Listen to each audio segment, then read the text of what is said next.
Itinatago raw at pinagtatakpan ng Amerika ang katotohanan sa likod ng mga unidentified flying objects o UFO. Pinatotohanan nito ng ilang nakakita ng umano'y alien. Nagbabalik si Gerard de la Peña.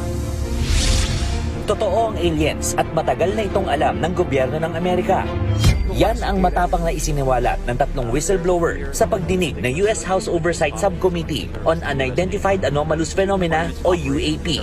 Isinagawa ito kasunod ng mga pahayag na itinatago sa Kongreso ang impormasyon ukol sa sinasabing extraterrestrial life.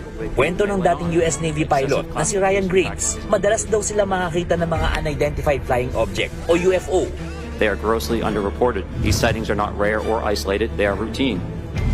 Unang beses daw na nakakita si Graves ng UFO noong 2014 sa Virginia Beach. Dumalas daw ang nakita nilang UFO matapos ma-upgrade ang kanilang jet radars. Sa isang training mission pa raw,